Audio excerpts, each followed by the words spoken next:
Pandemicast. We're going to go back to the beginning in this episode. So those of you who watched Pandemicast 1 will know that I was joined by some colleagues from around the world who spoke about their experience of the lockdown, about their country's policies, and about what sentiment was. We're going to sort of repeat those topics today, and we have exactly the same colleagues lined up to talk to us. We're joined from Delhi by my colleague Ajoy Bose, who's worked with Baird CMC for many years, is a leading political and TV commentator in New Delhi, and has been writing pretty prolifically about the course of the COVID-19 pandemic.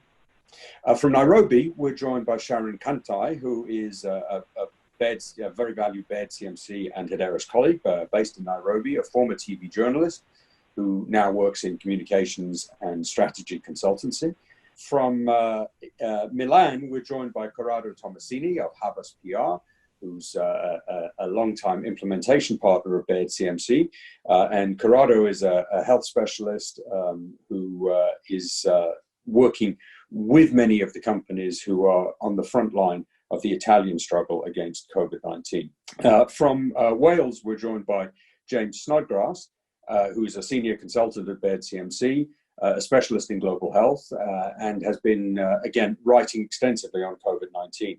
We're also joined by Kieran Watts, who is our media specialist, who's going to report a bit at the end on the trends we're seeing in media and social media coverage of this epidemic. And then finally, from the United States, from New Jersey, we're joined by Denise Gray-Felder, another of our senior Baird CMC colleagues. Denise is a former head of communications for a major health system in the United States, and so speaks from that perspective. She is now also head of a group called the Communications for Social Change Consortium.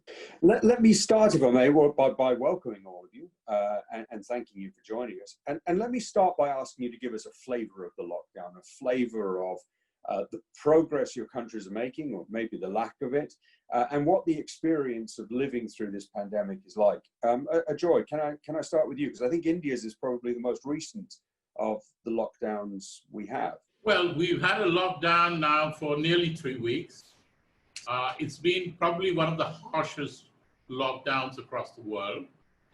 There's a fair amount of panic, actually, which wasn't there, when we spoke last. People were far more relaxed.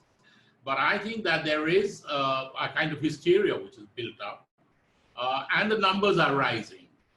They still haven't really exploded, which was the fear, because you're looking at 1.3 billion people, which is humongous. And when you hear stories from the UK, from Europe, from the US about the numbers there, people shudder to think what could happen in India if those numbers, even a fraction of those numbers, were to come to India. And I think the health infrastructure is nowhere near sort of prepared for those kind of numbers. But yet, we haven't had those numbers yet. The other problem here is that social distancing in India is a bit of a joke for large numbers of people who live in slums where there's nothing called social distancing. There's nothing called a lockdown. I mean, in Mumbai, for instance, the world's probably the largest slum in Nairobi, has 1 million people living at about 2 square kilometers. So we're looking at a situation where a lockdown means absolutely nothing in those conditions. In villages, the harvest has started, and you can't stop farmers from harvesting because all the food will stop. And we've had the terrible sight of migrant laborers fleeing to their homes from cities because suddenly their livelihoods have been snatched away and they have no money. They go back home walking quite often, right? Because there's no public transport. Many of them are construction workers who live on construction sites. It's a terrible human distress story, in India, across India, really. That is something which is overwhelming India, not just the virus. Sharon, there must be many of the same situations in Nairobi because you have these informal living areas, people living in very cramped conditions. You have people who who don't have a house to stay inside. Are you experiencing things the same way as Joy? The effects are not as extreme because so far we are not on total lockdown. What happened is from this week, Monday this week, the government decided to do a cessation. So the National Security Council sanctioned the cessation for all movement on road, railway, air, in and out of Nairobi metropolitan. So meaning no one can get out of this Nairobi city and no one can come into the city. So it's still not as extreme as India, but it's we've seen some serious effects because lots of people have to work outside of Nairobi to transport food outside of Nairobi. So it's really affected a lot of businesses. And other big cities, Mombasa and other cities are being treated the same way or differently? Exactly. Especially because the hot spots by so far are Nairobi and Mombasa. So there's no movement from Mombasa to Nairobi or from Nairobi to Mombasa. And within Nairobi itself, are you still free to go out, to walk around, to visit one another, or are there restrictions on life in Nairobi itself? There are restrictions for sure. So far, you cannot go to public areas at all, markets. You cannot do that without a face mask on. People are, at least the response is better. People are taking it very seriously here. Corrado, you're probably at the other extreme. Italy has been on lockdown now for... Depends on when you start counting. The total lockdown started like March the 7th, but we started being in agile working, those who could, since at least 3 weeks earlier. So I'm now for me, it's the 7th week staying at home and working from home. Of course, now we are at the second stage. I mean, the first stage was a bit of excitement and people were having mixed emotions and trying to do what they could understand. And there were a lot of participation in the streets and people singing and stuff. Now it has become like a routine, and so we are trying to get organized. The businesses are picking up for home delivery, and everything is starting to work again in this very weird situation. From May the 3rd, we will go back in some ways. We don't know how to work.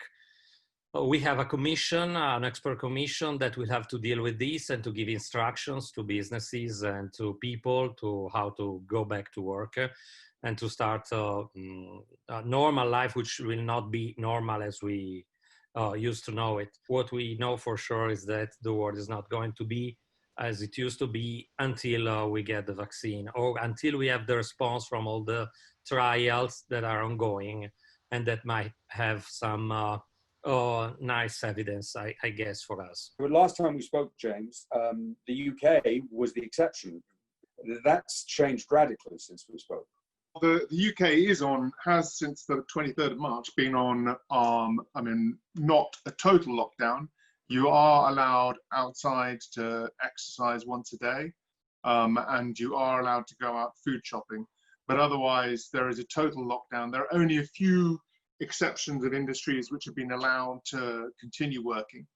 But the signs are that the lockdown has been highly successful. In fact, according to some government sources, it's actually been more successful than they anticipated. They're seeing about half the level of economic activity they forecast. So just to give you an example, I was speaking to the managing director of a local, reasonably sized building firm. And they went on working because they were allowed to go on working. But he said, well, first of all, we had issues that suppliers like builders merchants were shutting down. Then we have the situation that many of the trades they work with, the electricians and plumbers, would not turn up on site.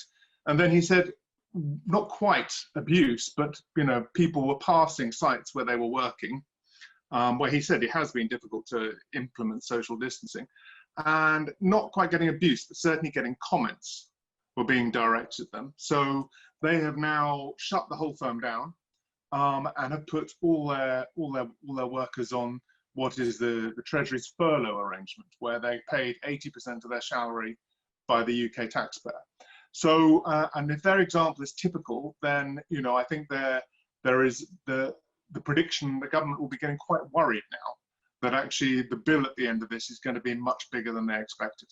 That concern James raises is exactly the concern of President Trump, right? Overall, the situation, I think, in the United States can never be a monolithic one because we have 50 states, and the governor of each 50 state can do what he or she thinks is best for his or her individual state. The other thing that people are worried about, people like me are worried about, is the impact on Black and brown people.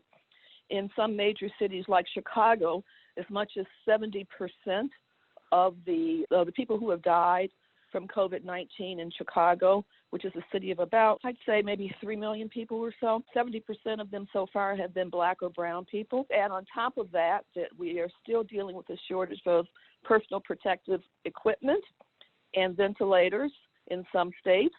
We're still dealing with the impact of cities like New York City, where so much of the population live in large multi-family dwelling buildings. You add to that the politics. President Trump announced a $3.2 trillion bailout package, which will provide a small amount of money to each citizen, but that raises the question, in a country of huge numbers of immigrants, what happens to them? Thanks, Denise. Yes, I mean, those figures from Chicago are quite striking, aren't they? And I think in Michigan, there are similar figures. And I know you used to be head of communications for the University of Michigan Health System. Do people think that disparity is because there's some particular vulnerability for African Americans, a genetic vulnerability, or do they think it's a question of access to care? Well, it's not a genetic disability at all. It's a history of more than 100 years, more than 200 years in this country, of disparities. You name it, we've got disparities in this country between Black and brown people, within the Black and brown communities. And during the COVID period, we're doubly cursed, if I can use that word, because we have a government that is most concerned about getting the stock market back on track and having large businesses back making their exorbitant profits again. And that's driving a lot of the decision making in the executive branch of the government. That brings us on to our second subject. Khaled Kachalia, who's a South African politician with the Opposition Democratic Alliance and a friend of Bed CMC, posted something very powerful yesterday. He said, during the global financial crisis of 2007 to 2009, the suicide rate in the United States increased by 4.8%, in Europe by 6.5%. He then quotes a professor of risk management at Bristol University, who said that if the UK's GDP falls by more than 6.4% per person as a result of the lockdown, more years of life will be lost than saved. That's probably a fairly extreme way of putting it, but there is this balancing act that every government has to do. Corrado, looking at it backward, is there a feeling that the economic damage may be irreparable though? This is for sure something that we have realized. The economic damage will be huge, and it will not be damage for businesses. It will be a social damage.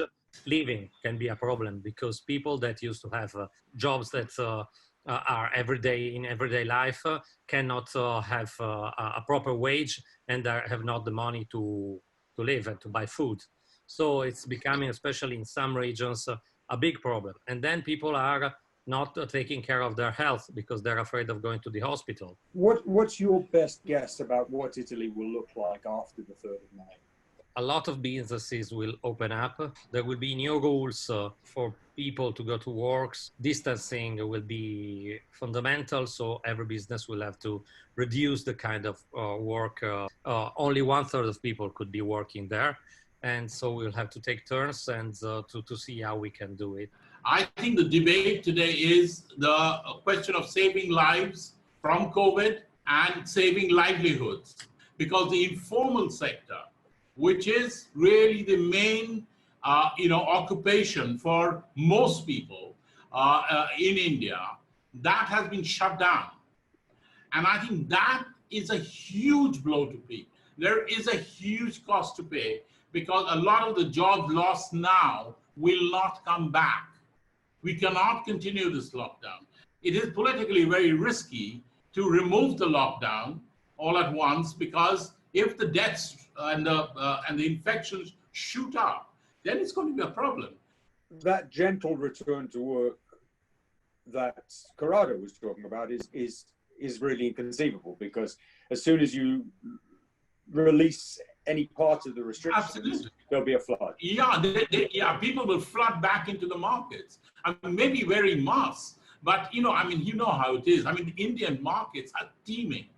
So, I mean, it's very difficult to have social distancing. James, the UK, we had really pinned our hopes, I think, in the UK on this idea of antibody testing. The government had apparently purchased 17.5 million antibody tests with the idea that we could answer definitively the question, what percentage of the population has already been exposed? The idea being, if we discovered that it was 60% who had antibodies, we could open the economy up pretty quickly and say those 60% somehow could prove their antibody positive status and have a much broader freedom of action. On the other hand, if we discovered, as some data suggested from Germany this week, that the antibody prevalence is 10%, we'd need to have a much tighter set of regulations still in place. That's come to grief because the tests appear not to be reliable, right? The tests have been sourced, I think, originally many of them were sourced originally in China. And as has been also the case in Spain, they have found that they're just not very reliable. And Public Health England, that is conducting the tests on the antibody tests, is obviously saying we're not going to roll anything out if it's not going to give us high quality data. But I mean, unfortunately, this German study, which was admittedly restricted to one area with a particularly high outbreak of COVID-19, indicated that even in an area where there was, a high caseload, still only about 15% of the population had been exposed, which indicates that that ideas that actually we've had very widespread asymptomatic transmission of the virus are probably wide of the mark. And the model put forward by Imperial College, which is actually a relatively low proportion of the population has been exposed, is probably the more accurate. So it looks like a very long haul to get out of this. What we're likely to see is probably a combination of sort of lifted and lowered restrictions. So they will lift restrictions and try and track by doing much greater mass testing, track how quickly infections are rising in any particular area, and then we may end up seeing regional lockdowns. So, they may lock down London, but, areas outside London may be less. So they may confine them to urban areas where transmission rates are much higher. Denise, in the United States, I mean, you said to us each state is different, and that's certainly right. But it sounds as if in New York, the worst affected state, the governor might be thinking along the same timelines as the Italians, right? That there would be some limited return to normality at the end of this month or the beginning of May. Is my reading of that correct? Or? They are thinking the end of April, but Governor Cuomo said yesterday that don't hold me to that date because it could also go into March. We're going to look and see how things are going. The Irish health minister said this week, there's going to be a point where we will have to live alongside the virus, where sadly people will still get sick and sadly some people will still die, but it is at a rate that is sustainable for our doctors to manage. And I think that actually is a fairly honest way of looking at the future, certainly until we have vaccines or proven treatments, which may be a way off. And just before we finish, Kieran Watts has been looking, as he does every week, at media and social media trends around the pandemic. One of the issues that we touched on in the discussion was the policy of Sweden, which is quite distinctive and different to almost all other European countries. Sweden has kept most of its businesses open, kept its bars, its restaurants open, introduced some regulations on social distancing, but not the kind of draconian lockdowns that most other countries have. And so Kieran's been taking a look at how that's been seen and what media reaction has been to that and also some of the medical developments. Kieran? Well, thank you, Mark. Summing up what you said, the European Council on Foreign Relations, an influential think tank, described Sweden as such. It said open cafes, happy children playing with their fathers, and groups of people working on the waterfront. As of now, Sweden remains open for business with only some restrictions in place. So what we've seen is that on social media and in traditional media, the coverage of how Sweden has responded to the COVID-19 pandemic has been overwhelmingly negative. That the sentiment is, among commentators, whether online or in the traditional press, that the handling has been irresponsible and dangerous to public health, as opposed to countries such as the UK and Italy in Europe and in India, where stringent measures such as lockdown, such as enhanced enforcement of social distancing and physical distancing measures are viewed as negative in the sense of the impact on people's lives, but positive in the sense that people see that they're the right things to do. But it's important to say, Kieran, which our viewers will see from the graphs that have come up on screen, that sentiment is in other countries. In Sweden, as I understand it, the sentiment towards what the Swedish government is doing is overwhelmingly favourable. So we're seeing Swedes take a different view of their own policy to the view that people in other countries are taking. Based on the analytics that we've got, is that the sentiment is that they wish that the Swedish government would do more, but they're positive about the fact that there's been negligible effects on everyday life. And then, Kieran, you also had a quick look at sentiment this week on leading treatments and on the possible use of BCG vaccine. What we're seeing now is there's intensified media coverage of hydroxychloroquine. In particular, since March the 21st, there's been intense attention to it on social media, and that's only been amplified just this past week, on April 6th. However, the sentiment has been vastly negative. And the traditional media trend has actually been a bit more positive. It's still largely negative, but it's been a bit more positive as opposed to social media on the merits of hydroxychloroquine as a treatment for COVID-19. When we look at the BCG vaccine, we're actually seeing the reverse. We're actually seeing that on social media, the coverage of the BCG vaccine as it relates to COVID-19 is actually around about 50-50. And at the beginning was overwhelmingly positive, whereas the traditional media has actually been far more critical of BCG vaccine. So I think that that's underlying perhaps a disconnect. Thank you, Kieran, very much. I'd really like to thank all of you for a fascinating session. And if we may, we'll come back and check in with you about the beginning of May. And let's hope that by the beginning of May, things will be looking much brighter. Please make sure that that our audience come back to us next week for episode 6, where we'll be looking at the impact of the pandemic on sexual and reproductive health. Thanks very much.